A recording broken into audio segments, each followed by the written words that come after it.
and I think we're good to go. Deb.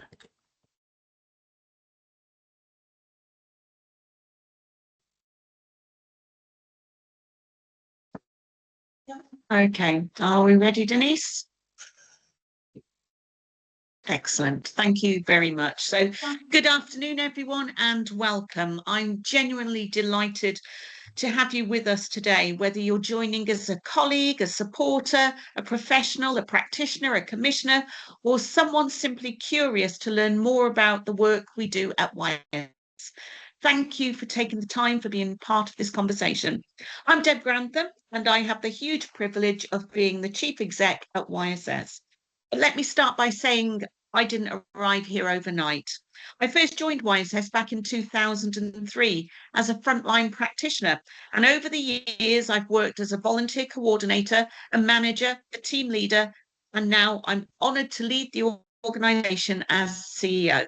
So when I talk about our work, I do so not just from a leadership perspective, but from the heart of lived and local experience, my experience. I've always known YSS stands for something powerful. We work with individuals and families who are often navigating some of life's toughest challenges. People with experience of the justice system, the care system, or simply systems that have let them down. But what drives us isn't the difficulty or the complexity, it's the potential in every person we meet. So today, we want to share not just what we do, but why we do it and the real impact it's having. Here at YSS, we believe in a different type of support that's not just about fixing or solving problems, but about rebuilding strength. We call it restorative support. It's about helping people reconnect with who they are, rebuild confidence and capacity, move forward with a renewed sense of agency and hope. Too often, systems ask people to prove how hard their lives are just to get some help. We believe in flipping that script. We don't see people as problems to fix. We see them as potential to invest in. And when that investment is built on trust, relationships, and belief, the results are transformational, as you'll hear today. So, our hope is that you leave this webinar with a deeper understanding of our work and, more importantly, with a sense of shared purpose, because the kind of changes we're talking about, the kind that restores people, changes systems and transforms futures, requires all of us. We want this webinar to be interactive, so do take part in our polls and ask your questions in the chat, which I'll be keeping an eye on throughout. And with that, let's dive in. Our first Slido poll is now open. Just scan the QR code on screen and it will take you to Slido and you'll see the question, have you ever referred into YSS? So if everyone could respond to that.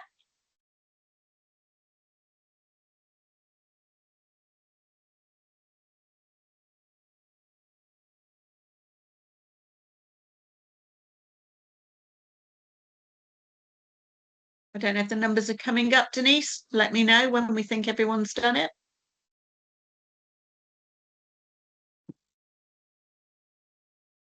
Oh, I can see the numbers at the top. Yes, there we go. There we go.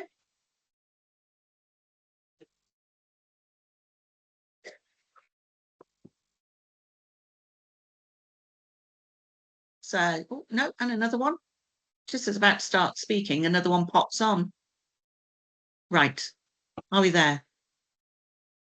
22 people, 73%. So that's a great response. And if you haven't referred in yet, hopefully by the end of the webinar, you'll be inspired to make your first referral into us. Oh, another one. Excellent. So let's build on that with the next question. Who do you think we support?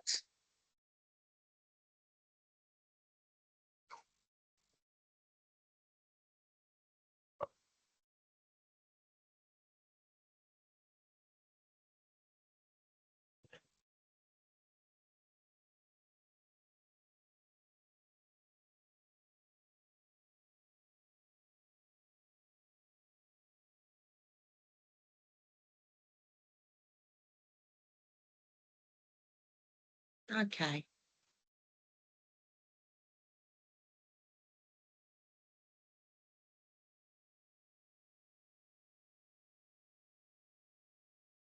everyone, if only we could.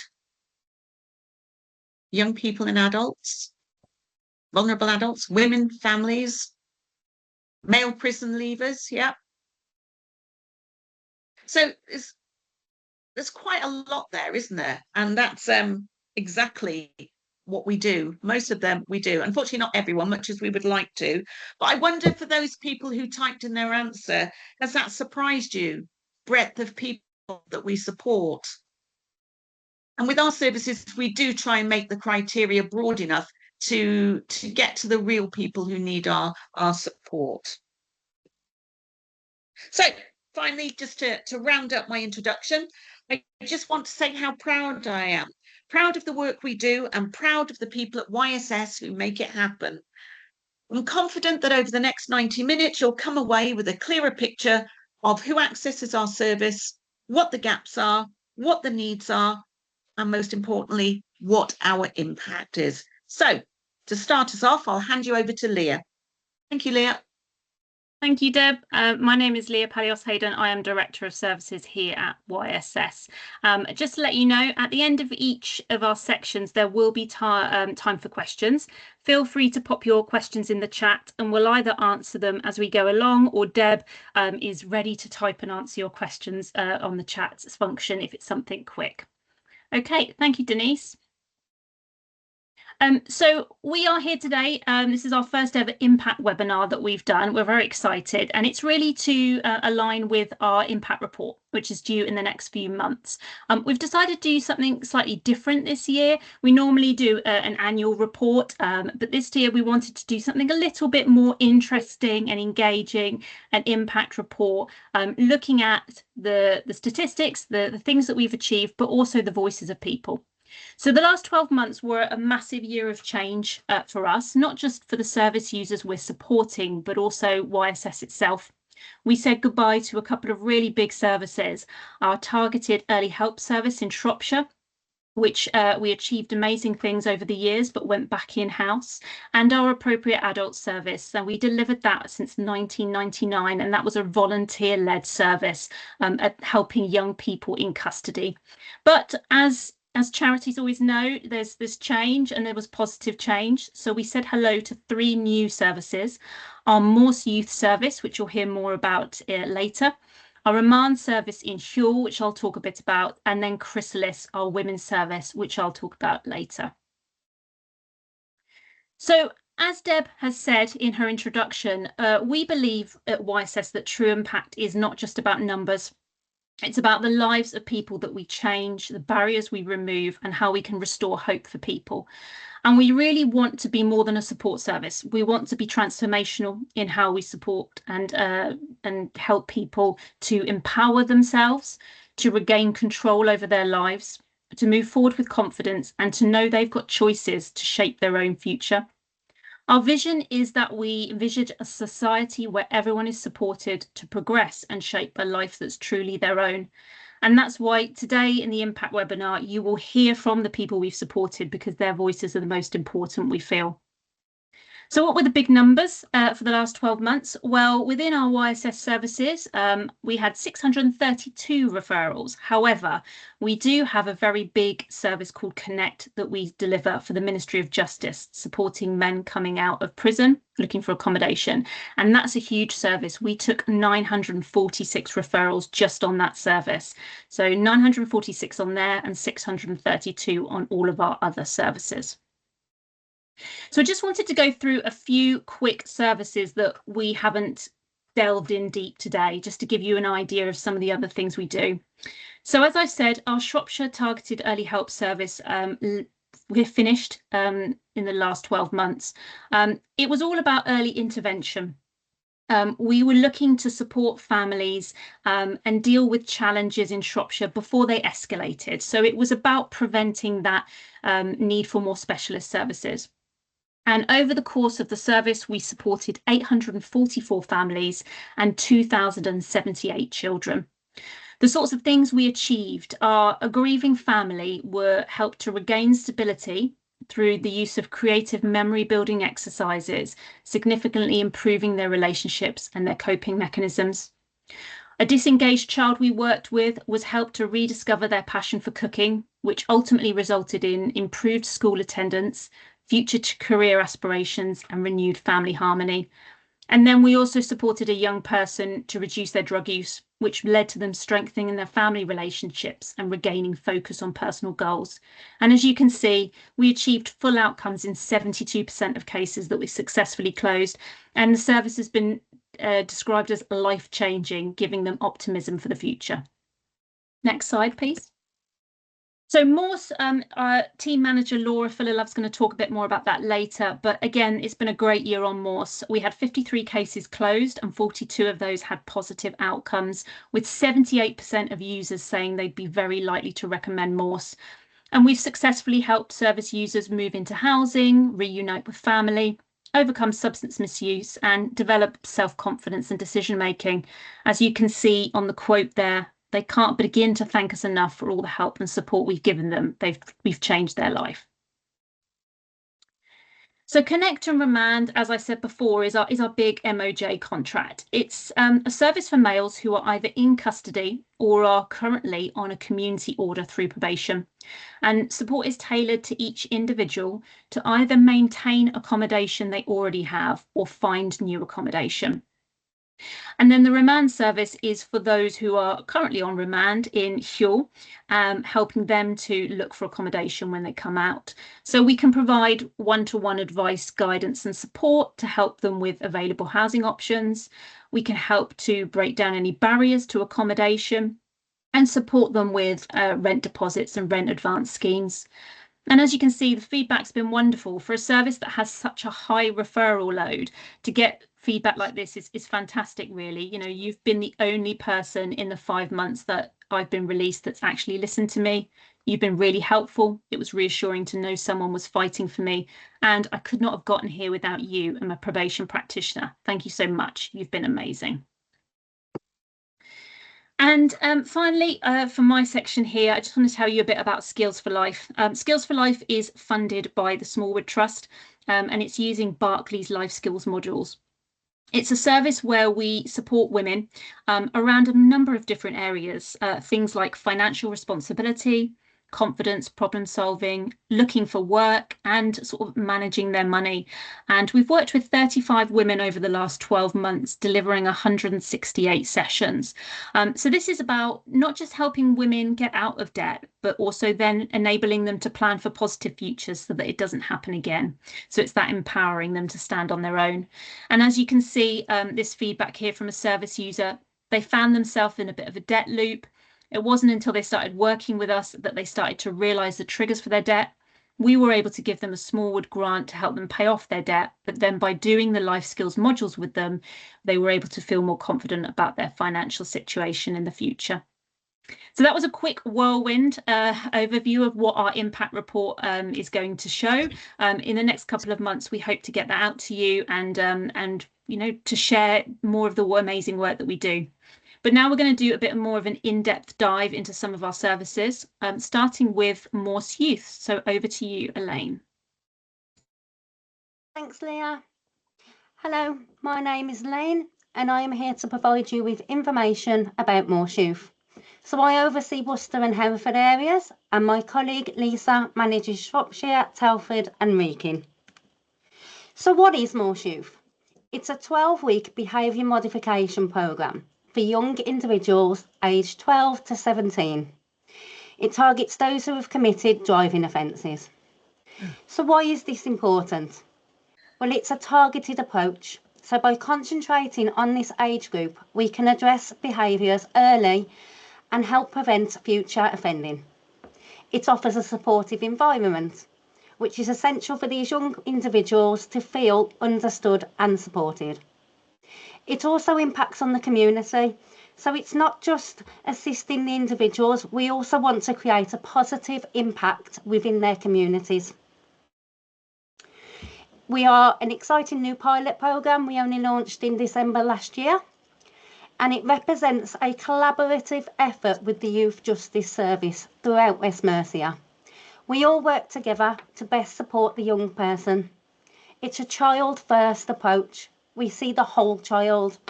and that enables us to understand the various influences on their behaviour. So what does our behaviour modification programme involve? It involves helping our young people to understand impulsivity in decision making. Quick and impulsive choices can result in significant consequences, particularly for the developing teenage brain. The stop, think, plan, act method, which encourages mindful responses. Additionally, we explore how emotions and emotional triggers influence decision making. We also address the issue of peer pressure, empowering our youths to identify its signs and develop stronger assertiveness. So there are 3 referral pathways into Morse Youth. There's the prevention, no further action. In this pathway, a young person has been arrested, but no subsequent actions are taken. The focus here is on early intervention to prevent future offences. Diversion, joint decision making panel. This option is for young people who have been arrested and participate in the joint decision making panel instead of a formal court setting. The aim is to guide youths away from the conventional justice system while still ensuring that they take responsibility for their actions. And finally, the intervention court pathway, and this addresses those who have already faced legal repercussions by attending court. We provide assistance to help them change their behaviours and avoid repeating past mistakes. So what type of offences are we seeing at Morse Youth? So we're seeing everything from the seemingly minor act of borrowing a parent's car without permission to more severe cases like causing death by dangerous driving. There really is no pattern to the types of offences we see. However, what we have noticed is they are often accompanied by non-driving related issues such as knife crime, gang-related crimes, assaults, robbery and antisocial behaviour. It's crucial to understand that addressing these behaviours also requires a holistic approach, looking beyond just the driving offences themselves and delving deeper into why they are offending and identifying the root causes. And this is where our holistic support comes in. So this support runs alongside our behaviour modification programme and encompasses several key areas. So we have things such as school, family, health, assistance with finances and employment, which are often obstacles to stability. We help to create a nurturing home environment, which is essential for personal growth. Encouraging positive friendships that can significantly influence behaviour in a constructive manner. In conclusion, by offering comprehensive support across these areas, we can greatly enhance the effectiveness of our behaviour modification programme. Our young people face many challenges, and here are just a few. Drugs. These can involve experimentation, addiction, or pressure to fit in with peers. Learning difficulties. Many young individuals struggle with issues that can hinder their education and development. Trust issues also play a significant role. Many young people have faced situations that make it hard for them to open up or believe in others. Mental health challenges, exploitation, trauma, and being in care are also challenges we are seeing regularly. Understanding these challenges is vital as we move forward in our discussions. They shape the experiences of young people and inform how we can provide effective support. I'm now going to give you a brief overview of one of the young people I recently worked with. I will call them ST. When ST first arrived, he came with a challenging attitude, displaying barriers and bravado that made it difficult to connect. He really kept me at an arm's length. However, I didn't give up. I turned up every week when I said I would. I was constant. I kept the sessions constant for him. And over the next few sessions, he began to drop his barriers and he started to open up to me. This allowed me to work with him, to get to know him, to find out what was troubling him, what he wanted from life and what was important to him. We then started to take action on those points. We applied together for a provisional driving licence for him. We set him up as being self-employed. He started to attend a gym. He matured a lot. He was beginning to look to the future in a positive way and was setting himself goals. Additionally, his mindset on committing crime had dramatically shifted. This significant change not only reflects his progress, but also highlights the effectiveness of our holistic approach in addressing the challenges young people face. I am now going to play you some feedback from one of my service users I'm currently working with. He may be a little hard to understand as he struggles to verbalise his thoughts and he cannot read and write. However, we like to be accessible to all and he was very keen to help out. It will then be followed for some feedback from ST's case manager at the Youth Justice Service in Worcester.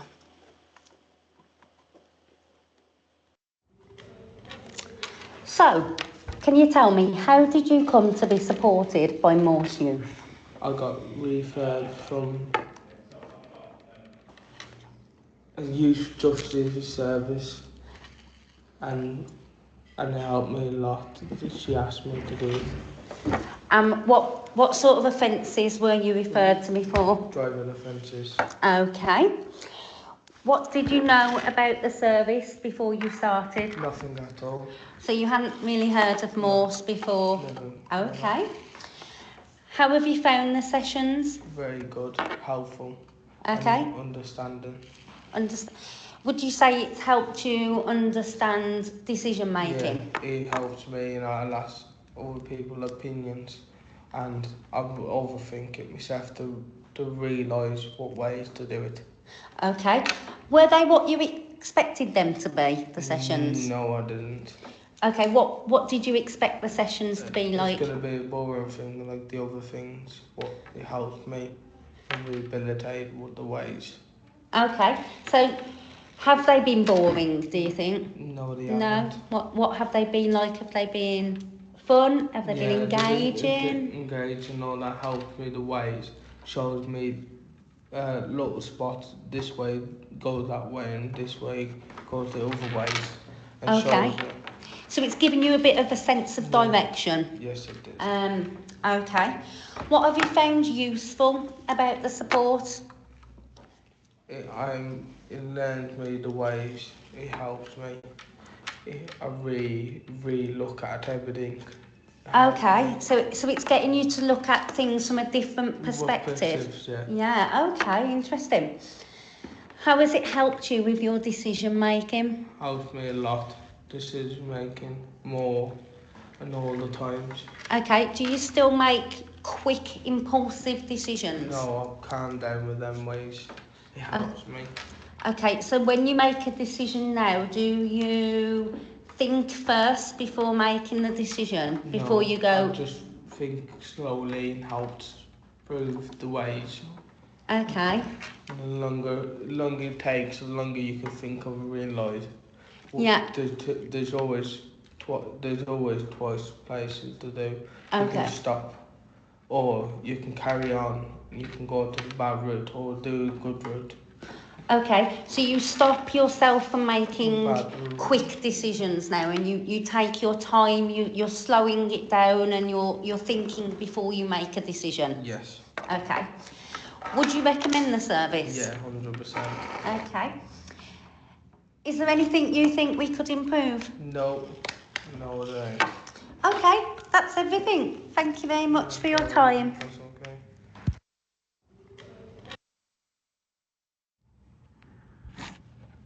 I'm a Youth Justice Officer within West Mercia Youth Justice Service based in the Worcester team. Elaine has worked with 2 of the children on my caseload. Both have been receptive to the programme once they've got to understand what it was all about. The first child was initially not too keen to complete the programme because his assessed level of risk meant that his appointments could have reduced to once per fortnight, and completing the programme led to him being asked to continue to attend weekly appointments. In addition, he didn't see the relevance of the programme for him due to the duration in time since he had committed his offences and because of the intervention work he had already completed. However, as he was told that he would need to complete the programme, he attended and he met with Elaine and myself for the introductory session, where he learned a little more about what to expect. During the first few sessions, I would say that he remained sceptical of what he was required to talk about.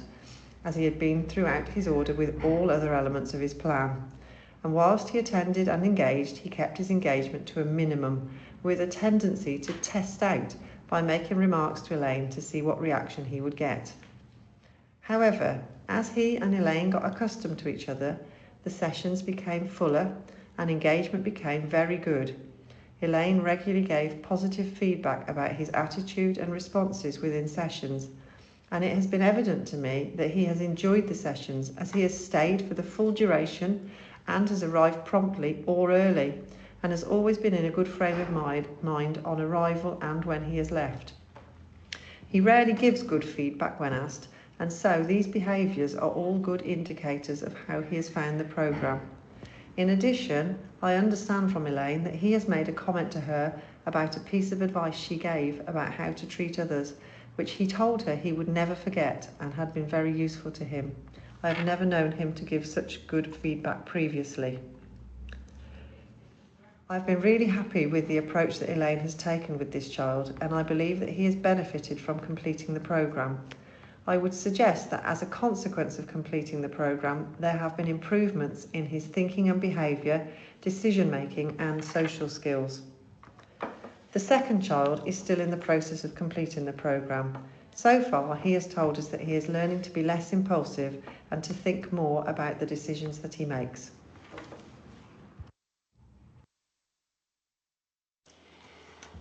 Thank you for listening. That brings me to the end of my presentation, and I welcome any questions.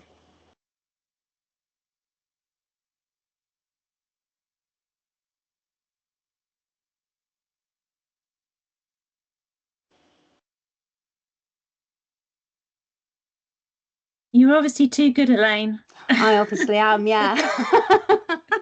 That's fine. If anyone has any more questions later on or thinks of anything, just pop it in the chat. Thank you, Elaine. Thanks. Hello everybody, my name is Olivia and I'm the Families First practitioner here at YSS. So Families First was first created back in 2020 as a 2-year pilot. It was originally set up to support families affected by parental imprisonment in Worcestershire. So after that successful pilot study, it was expanded to support families in Worcestershire with a close family member going through the criminal justice system. So that was from a point of arrest to prison release. So we've gone from only supporting if it was mum or dad to supporting families where it's a close family member. So this could include a parent, a sibling, or a grandparent. And we now support them at each point in their journey. So it could be arrest, they could be awaiting court or sentencing. It could be that they're already in prison and they could be awaiting release. So on the slide here, there's a few statistics just to give you some sort of background before we move on to the impact and the work that we do. So the impact of a situation like this is going to be different for every child and every family. So the ones that are on the screen at the moment are just some of the main ones, the obvious ones perhaps, and some of the ones we see regularly. It could be that a family lose their home, they can't afford to pay the bills. That person who's gone to prison could have been the main breadwinner, or they could have just dealt with the finances. It could be that that child's attendance has dropped at school. The school sometimes don't know.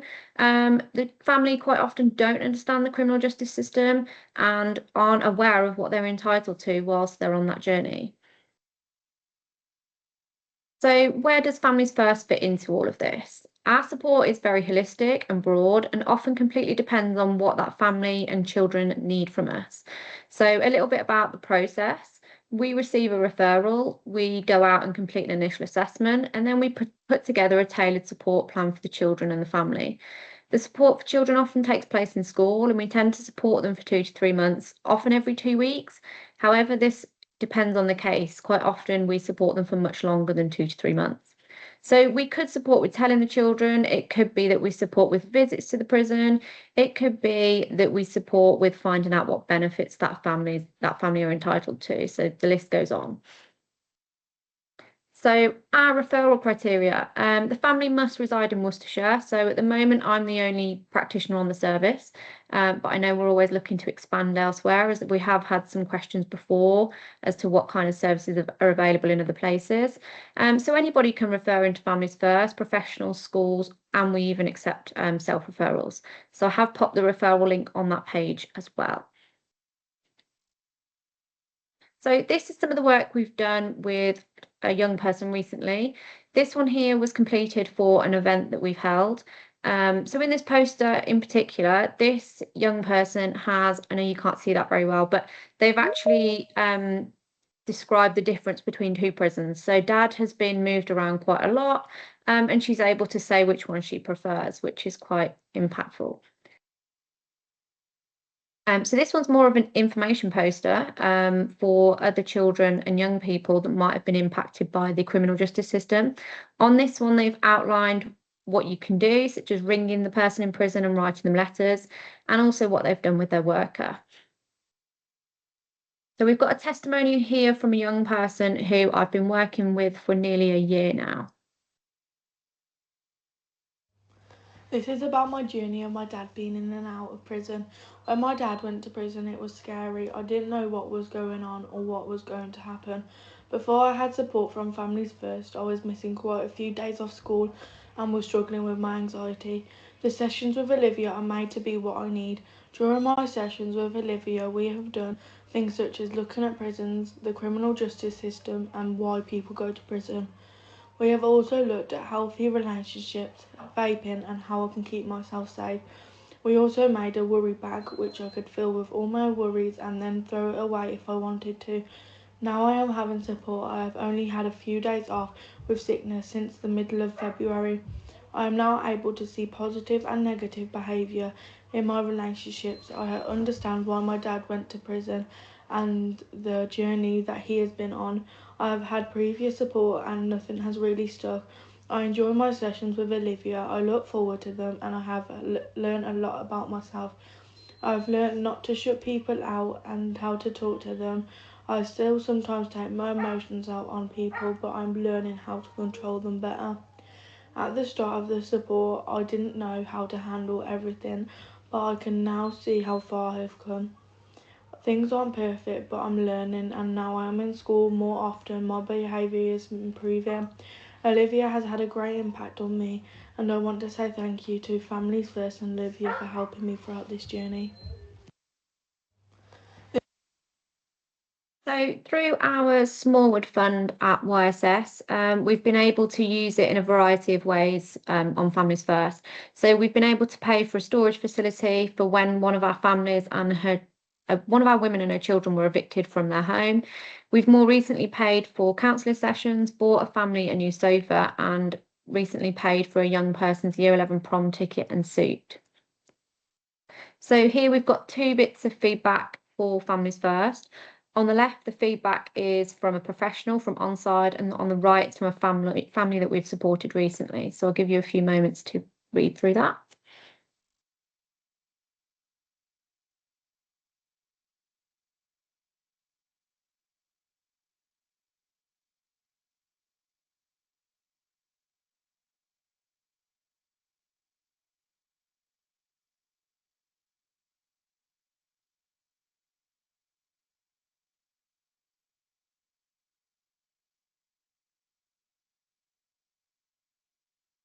Thanks, Denise. So a little bit different, the Families First Prison Project is funded by the Cadbury Trust and runs alongside Families First. So it allows for prisoners due to be released from HMP Hull in 2 to 3 months to receive support. Together with the YMCA Rainbow Project at HMP Hull, we designed a workbook for the men to complete. So the aim of the workbook is to support them going back into the family home. It looks at topics such as dealing with conflict, being a role model, and roles and responsibilities in the home. The project is still very new, with logistics still being dealt with, but we hope to get it off for printing in the near future. Thank you for listening. And any questions?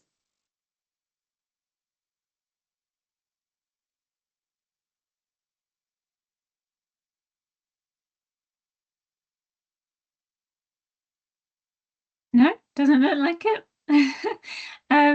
I think we're moving on. Laura, did you want to introduce this testimonial? Yeah, sure. Thanks, Leah. So whilst we're not doing a presentation on Worcestershire Young Carers Service, as we know it's a very well-known service across the area, we just thought it'd be good for you to hear some feedback from one of our young adult carers who is currently under Worcestershire Young Carers. She's received support from us in many ways over the years, and having recently been ill herself, she's currently accessing support through myself, and hopes to also rejoin our participation group in the very near future. My name is Catherine Phillips. I'm 19 years old. I was around about 8 years old when I started caring for my dad.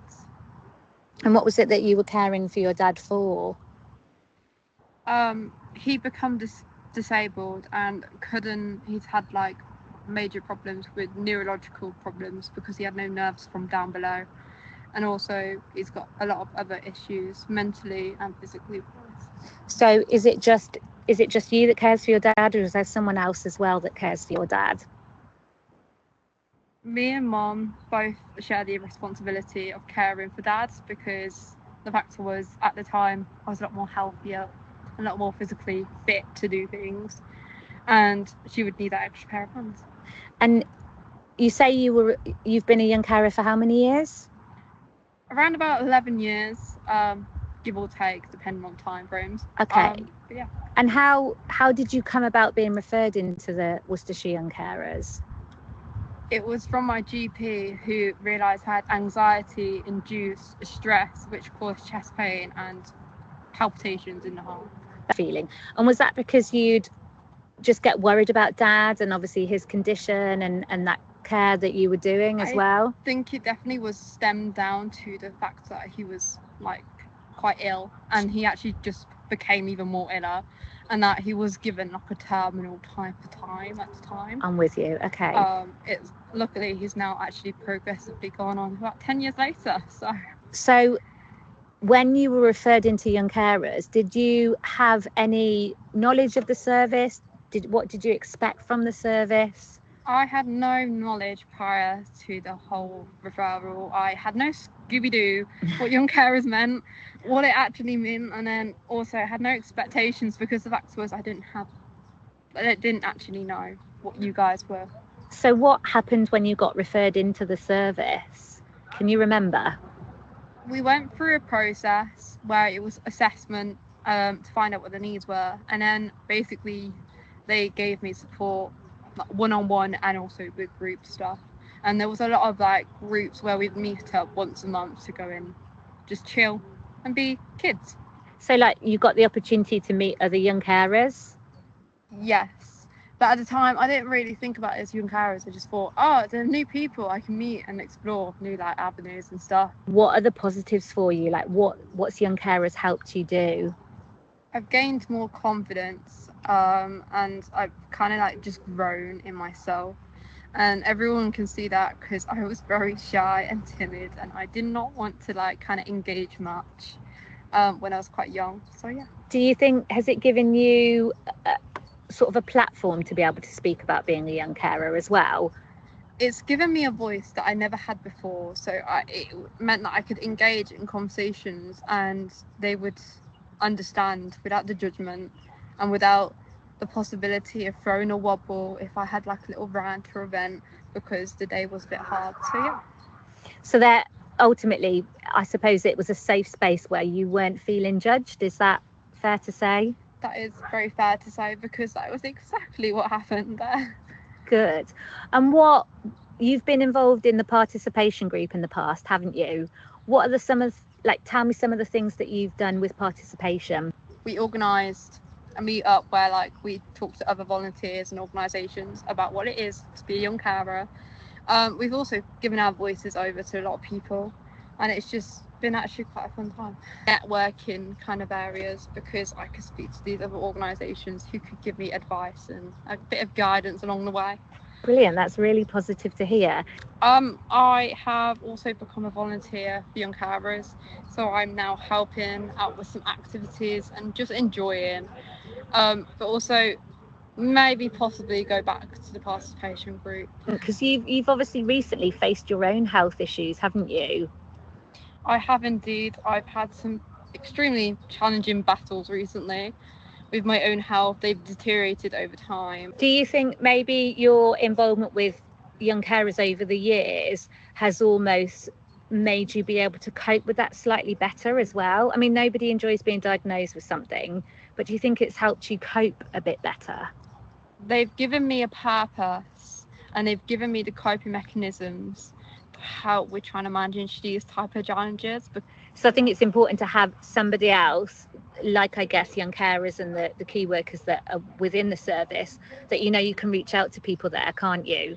It's good to know that you've got an organisation to fall back on, because the factor is they can help you, they can do the research if they need to themselves, and the factor is you kind of all help each other because they help you try and maintain that anxiety away from hiding away from the family and hiding away from life itself.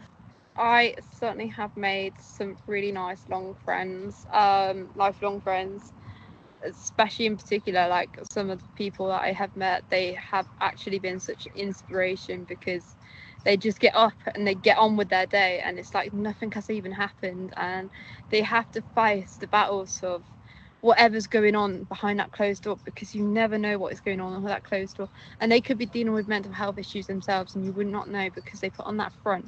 Because the moment you get diagnosed with a condition and an illness is the moment you realise you kind of have to face whatever's going on, and the best way to do it is to just plough through it. I really appreciate you talking to me today.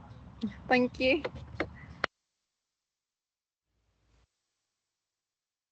It doesn't matter how many times I hear these service users, they just make me smile because they're all amazing. Did anyone have any quick questions for Laura around Worcestershire Young Carers before we move on?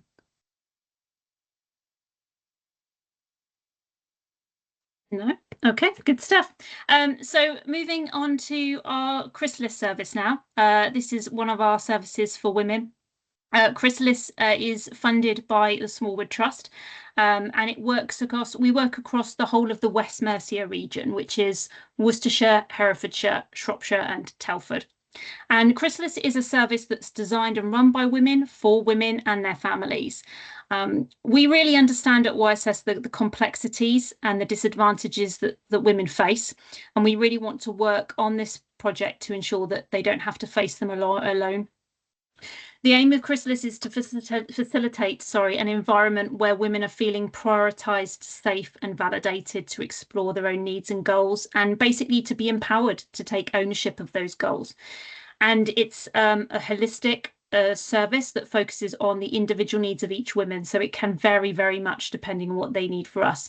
What's really important about Chrysalis is we have a very broad referral criteria.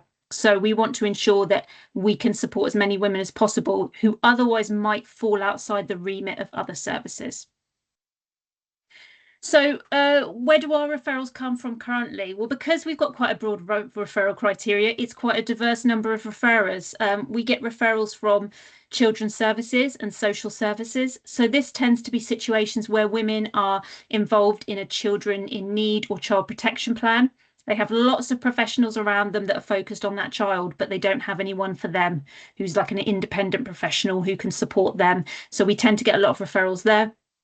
West Mercia Health and Justice and Liaison and Diversion. So this is women that are going through the custody system, tend to get referred into us because a lot of the time they'll be offending because of other factors that have led them to offending. So we're looking to support them with that. And obviously for the same reason, probation. But we've also had referrals from the mental health teams, from bereavement support services and self-referrals. A lot of women will reach out to us and refer themselves in. Next slide, please. So what does the support look like on Chrysalis? So it is tailored to the women themselves. So it tends to be weekly or fortnightly. We can offer support on the phone, online or in person, but we find a lot of women really like that more remote support. I think they find it less scary, less intensive. Sometimes just having a voice on the end of the phone, not necessarily somebody that you can see, it makes it easier for them to engage, but we will meet people in person if they need us to. So they'll have an initial chat with the Chrysalis worker who will help them to identify what areas they need support with, and they'll co-produce an action plan. and they'll work towards that for each session. So each session can be between 1 to 2 hours, but what's really important with this service is that support is not time limited. So we operate low caseloads and we work with these women for as long as they need us to. So you can see on the screen some sort of areas of support that we've helped with, and it's really varied. Sometimes it can be around supporting them with their emotional well-being and mental health, reducing isolation. We see that a lot of isolation for young women, building confidence and resilience and self-care and living skills. Also helping them work towards goals, getting back into employment following release, and in using the Smallwood Fund, we are also able to provide funding for essentials as well. So an example of that recently was a woman that was trying to start her new career. She'd done a hairdressing qualification. She wanted to set herself up as a hairdresser following a difficult relationship that she'd escaped from, and we sort of helped pay for those resources so that she could start working as a hairdresser. And people describe the chrysalis worker as a professional friend and someone who's helped them feel more in control of what happens in their life. So the referral criteria is they have to be female, they have to be over 18 years old. If a professional referral is made, then we require consent, but women can refer themselves. And they must reside in one of the counties on the screen and really just identify with one of those areas of support and be motivated to do so. So like I said, it's really broad. We don't want anyone to miss out.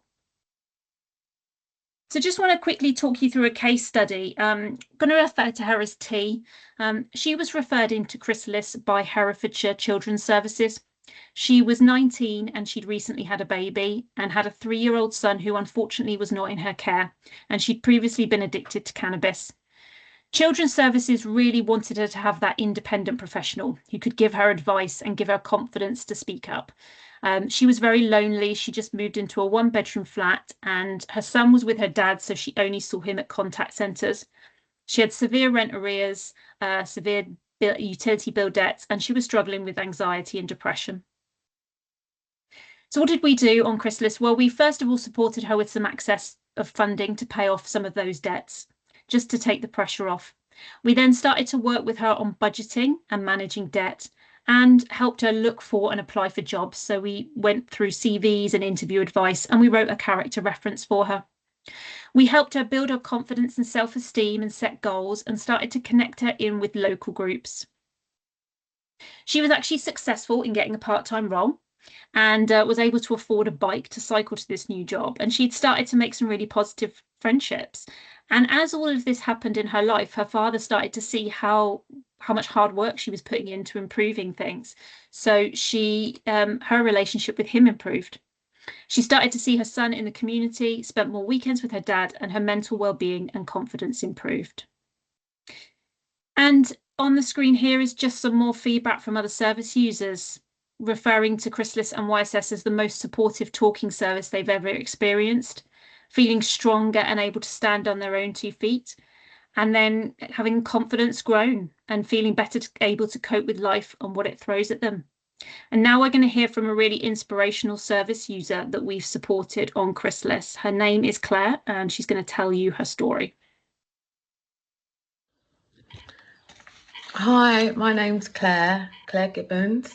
I have been very lucky to have had Karen from Chrysalis EMA to come into my life at a time where my son passed away the March of last year. Devastating condition of Duchenne muscular dystrophy, which is a muscle wasting disease that was killing his muscles through his course of his life. He died at 18. So I'd been caring for my son for many years, unknown to his death. And I was in a position where I was lost. And it never really kind of hit me till when I was asked to make this video to how much Karen has helped me on a personal level. Now, how she's helped me over the last few months, 10 months actually, is that she came into my life where I needed some guidance. I needed to focus on channeling out the grief the heartbreak, and basically finding myself again, Claire, away from being the carer, my love of my life, of my son's loss. And she taught me how to grieve every day and still live and still function and to smile again. Karen is a remarkable lady who, with her own experiences of life, really does come across and is so natural. She's very compassionate. She's given me guidelines to a daily routine where I check in and see where I am with myself, with my heart and soul. If this service wasn't available, I would feel really saddened for those individuals like myself that would lose out on such a fantastic service. I am forever grateful in Karen. I always say that she's my guardian angel, and this, I can honestly say, without the help with Karen when I needed it, when she was there every week for me, without fail, I actually work my weekly routine around looking forward to speaking to Karen on the next breath, knowing that there's a lot of work to be done with myself. And I like to say thank you. And I really feel that donations towards this charity funded of Chrysalis is would make a massive difference, and is making a massive difference to people like me. Thank you for listening. Bye bye. And on that note, any questions?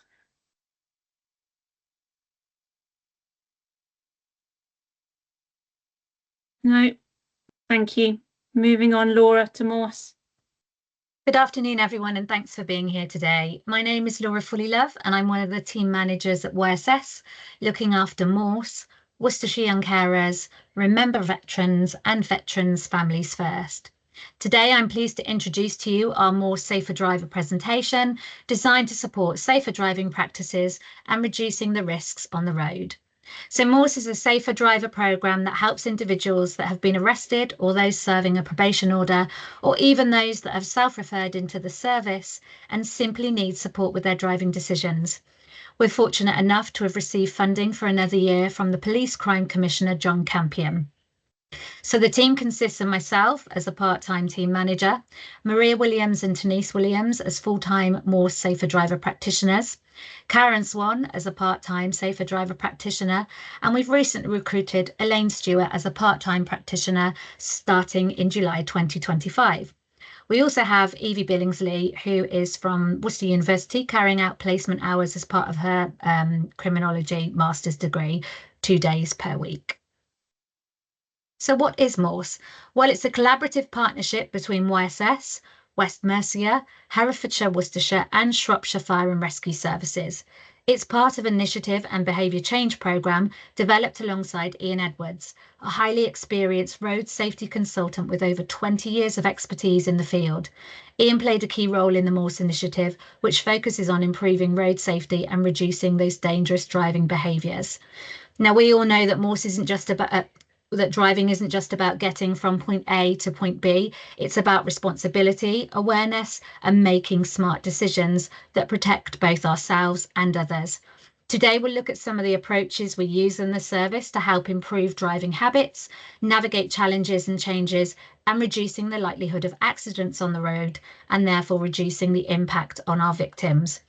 Morse goes simply beyond addressing driving offences. It takes a comprehensive, person-centred approach to road safety. Instead of focusing solely on the violation, the programme considers the broader factors that may contribute to risky driving behaviour. This includes looking at an individual's personal circumstances and the underlying reasons for their actions. And by adopting this holistic approach, Morse tailors its support to suit each person's specific needs, rather than applying a one-size-fits-all response. This could involve helping individuals develop safer driving habits, providing guidance on managing stress or bad decision-making behind the wheel, or addressing external factors that might lead to those unsafe behaviours on the roads. So how is Morse different to other driving initiatives? Well, its support is designed to be flexible and accessible, offering sessions at times and locations that work best for each service user. The frequency and duration of the sessions are shaped by the individual's levels of need and willingness to engage, ensuring meaningful and effective intervention that ultimately contributes to safer roads for all. So our support includes one-to-one client-led engagement, allowing individuals to actively shape their support journey. It looks at an in-depth exploration of personal challenges. It helps identify barriers and problem solving, equipping individuals with strategies to overcome those obstacles. It makes referrals into specialised services, such as ensuring additional support for mental health, substance misuse, or even social care services if required. It offers access to professional counselling, and it offers a unique participation in a behaviour change programme designed to promote long-term positive transformations in attitudes and actions behind the wheel. So displayed on the screen is a list of some of the common challenges that individuals may face and how we help them to overcome those. We recognise that this isn't an exhaustive list, and while every person's circumstances are unique, we offer and counter additional complex challenges that require tailored support. Our practitioners work to help individuals overcome these obstacles, offering guidance, resources, and personalised interventions to ensure meaningful progress. So I talked a little bit about what we do at Morse, and one of the main areas that we look at as well is a behaviour change programme. So we follow a model called the COMBI model, which is a framework for understanding and influencing behaviour change. It identifies 3 essential components that must be present for that behaviour change to occur. So C is capability, and that looks at the individual's psychological and physical ability to perform behaviour change, including knowledge, skills, and mental or physical capacity. O is opportunity. So external factors that enable or prompt the behaviour, such as social influences, environmental conditions, or available resources. And finally, M, motivation. So the internal processes that drive behaviour, including conscious decision making, reflective motivation, and the automatic responses like habits or emotional reactions. By assessing these 3 elements, the COMBI model helps design effective interventions to encourage positive behaviour change. It's often used alongside the behaviour change wheel, which provides those strategies for modifying behaviour based on the COMBI framework. So the Morse programme also incorporates behaviour change techniques, again tailored to each individual's needs. But some of the most commonly used techniques include identifying key factors contributing to the driving offence, exploring people's personal challenges, helping develop a structured and focused plan for them to work towards, enhancing their knowledge and awareness of risk, providing coping strategies and techniques, highlighting the benefits of positive change, considering the consequences of their actions. And then finally, what we always do with all our service users is get ongoing feedback, evaluation, and also provide monitoring for the ongoing work that we're doing. So I thought one of the things that would be good is to provide a little bit of data and statistics around some of the drink driving offences on the road in the West Mercia region. Some recent figures from 2023 suggest that nearly 20% of all fatal road collisions involved drink or drug-related influences.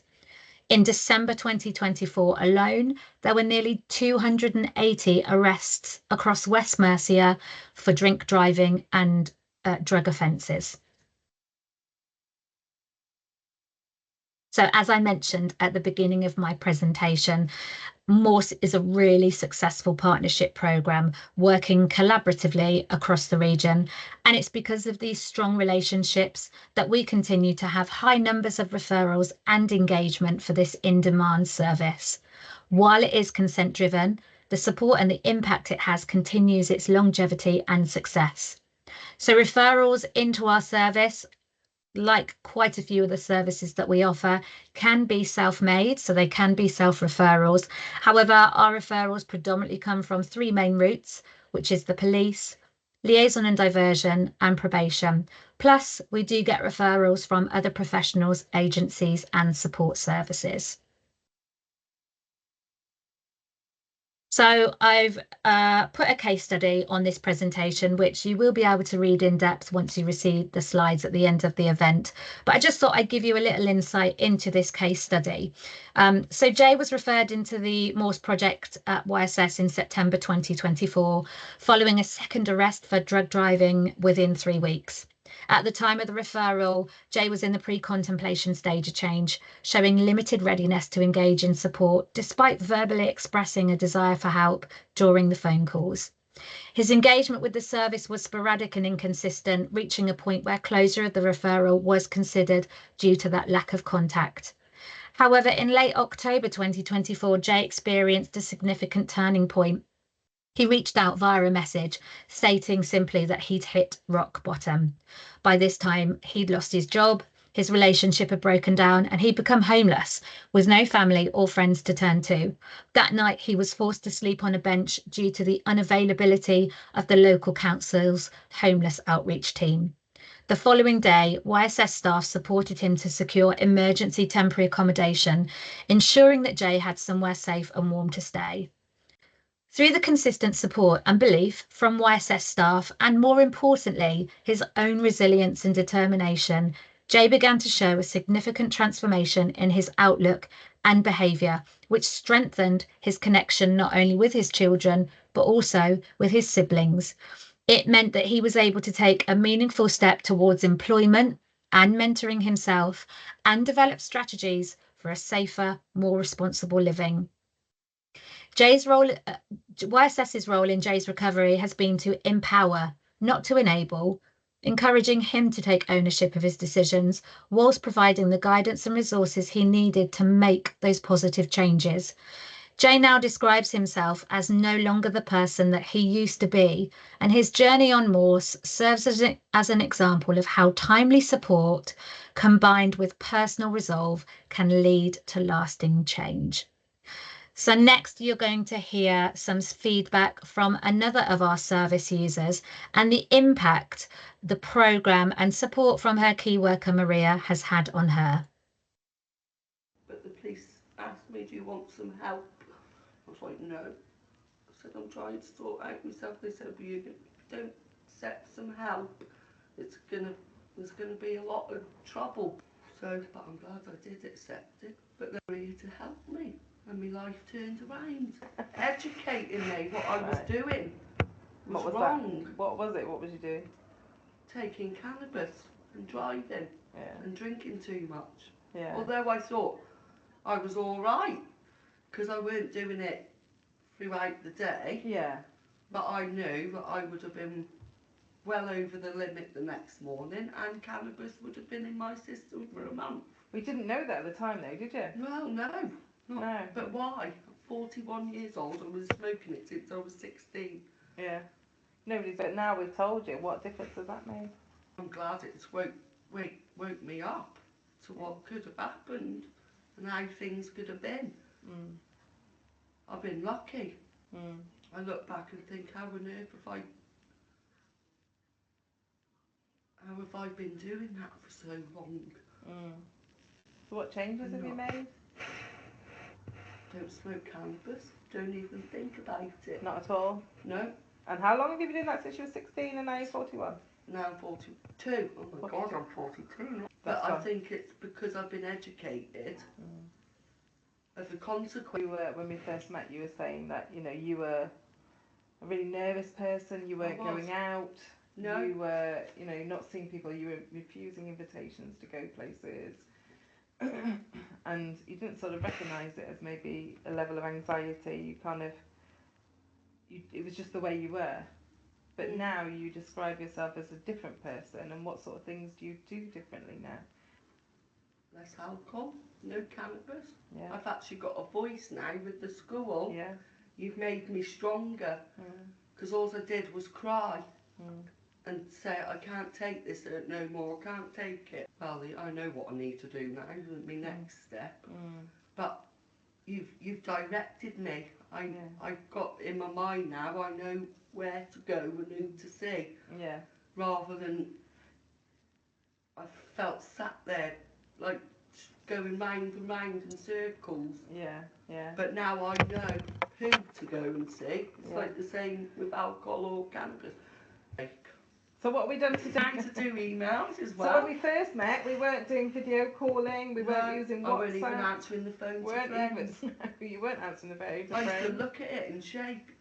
Yeah. And think, oh God, oh no, oh no. And then I beat myself up for not answering. And girls at work, they've seen a big difference, my confidence, and how stronger I am dealing with things. You've been like an all-in-one counsellor. It's been like an all-in-one. I've been lucky that I haven't had to deal with alcohol because I've done it myself. Yeah. Although you put me in the right connections, I've got to have those. So what impact did June have on you? So you've done some mindfulness with her. Yeah. Brilliant. My anxiety and my overthinking. Yeah. It calms everything down. Stops my brain spinning. Yeah. Slows my heart down. Yeah. And I feel more relaxed. So I just, and before I drive. Yeah. Breathe. What difference has that made, like with your driving? A lot. A lot. Yeah. What way? I'm more aware. I feel, although I know I'm sort of aware, but I'm more relaxed. And I look forward now rather than panicking. Yeah, so when you're relaxed, you can see wider. Yeah, you can see. You're more I alert look ahead to where I'm going, so I don't panic. And so that's made a huge difference in your safety and in driving and confidence as well, hasn't it? Yeah. So YSS have funded. Yeah. Morse have funded you. Yeah. For some driving. They're not driving lessons, are they? They're confidence building lessons. Panic. I'm starting to read the road more now. So are you usually more tense and just like you're kind of like just got to get from A to B. Yeah. Whereas now you're learning to relax a bit more and look at read the road. Breathing techniques help. Yeah. What is that? Something that you learnt from June? Yes. Yeah. Oh God, definitely. Okay. It's what they own my life compared to what it was going back. I've flipped. Total different life. I feel different. But that concludes my presentation for Morse. Should you have any questions, I look forward to receiving them.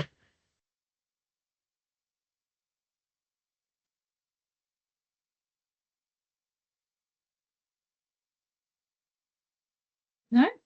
Thanks, Laura. Thank you. On to you, Deb. Well, I've done that really bad thing of I've been making notes, and I said to myself and I said to the team, I've written my script, I'm just going to read it. Now I'm going off script. So what can I say? What a journey today has been. And how proud am I to be part of this fantastic charity. The stories and the voices of the individuals bring to life the words in our reports. And this is where I'm going off script a little bit, because I met Jay at Christmas from Morse, and I took him a bag of Christmas presents that we had donated. And he said his life had changed, and he was proud that he'd been able to step up as a dad. He couldn't remember the last time he'd been able to get his kids Christmas presents. Then hearing from ST and his story in his own words of his experience with Morse Youth, but then hearing the validation from his youth justice worker, bringing that story together. Our young person on Families First, who was brave enough to talk about their very personal experience. They talked about their increased attendance, their understanding of where Dad was and why. How difficult those conversations must have been between Olivia and that young person. And all of those discussions they'd had, helping them overcome the anxiety and re-engage with school. So Kat's story as a young adult carer, being given a voice, a safe space to be that young person, not just the label of young carer, and her telling us about meeting friends for life. And then there was Claire Chrysalis, that raw and emotional story. Hearing that we've been part of helping someone smile again touches my heart. So I'd just like to say, I hope you see the passion coming through the screen from the staff, and it tells you why we come into work every day to make a difference. And that's our strap line. And some people think, oh, that's a little bit naff. I hope you see from everything and what everyone said that we do make a difference. So I'd just like to say thank you all again for joining us today, for listening, engaging and sharing in the passion that drives our work at YSS. If there's any questions, please forward them on to us and we'll do our best to answer them. And as we draw the webinar to a close, I want to leave you with an invitation and a challenge. We can't do this work alone. The kind of restorative, relationship-driven support we believe in and deliver every day requires a community of people and organisations who share our commitment to change. So here's how you can be part of it. Partner up with us. Whether you're a charity, community group, local service, national organisation, let's explore opportunities to collaborate on joint projects that strengthen our collective impact. Refer in to us. If you know someone who would benefit from the kind of personalised, empowering support we offer, send them our way. The earlier we can connect with someone, the greater opportunity we have of making a lasting difference. However, my only caveat is this: please be patient. Like many services in the third sector, we're experiencing high demand and often have waiting lists, but we'll always do our best to offer timely support and stay connected throughout the process. Volunteer for us. Volunteers are at the heart of what we do at YSS.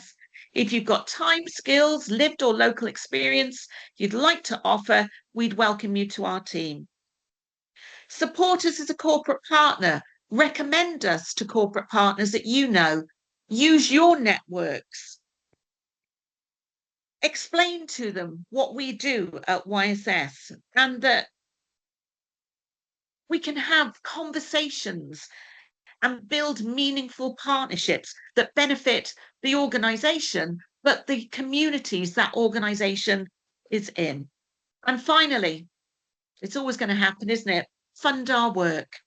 If you're a commissioner or a funder, you've heard today directly from the people that funding impacts on.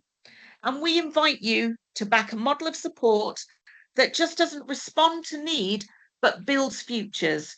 Your investment helps us create lasting positive change in people's lives. That's what they have told you today. That's what we are telling you.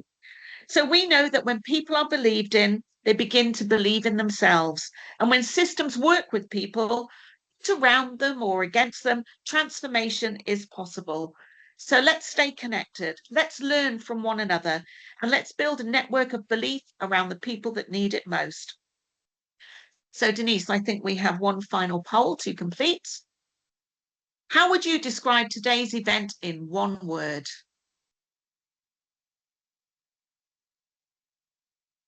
So scan the QR code and give us your one word.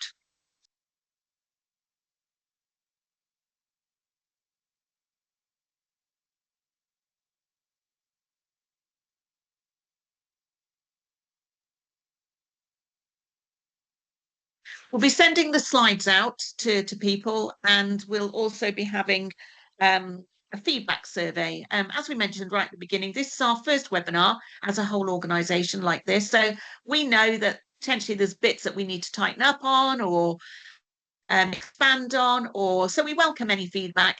We'd love a little good feedback as well. So what have we got? So impactful, informative, impressive. Oh, all the I's. Inspirational, holistic. I don't know if I can see anymore. Do they go down? Can I go down? Just a lot more inspiring, I can see. Broad, somebody said. Thank you. It's coming up. Excellent. Inspiration 4, interesting 3, Excellent. So, I mean, that gives us hope for doing these in the future. So we want to use the experience that we have, use our knowledge, and we're going to do some more webinars in the future, but they'll be much more based on services, projects, gaps, or things that we think need highlighting.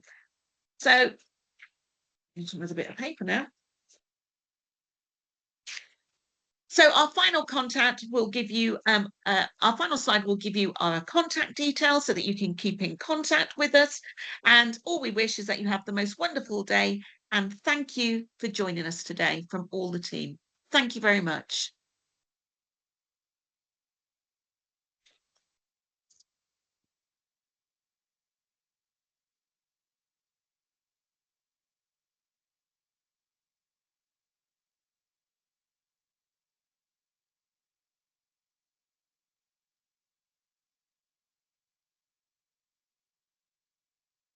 Thank you for your thank yous that are coming up in the chat. Much appreciated. Thank you to the whole team for putting this together. Well done, everyone.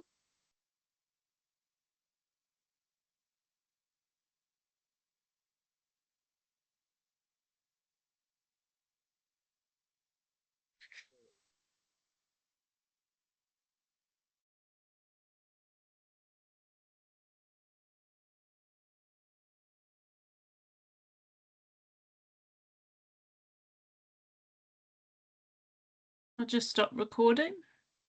Thank you, Liam.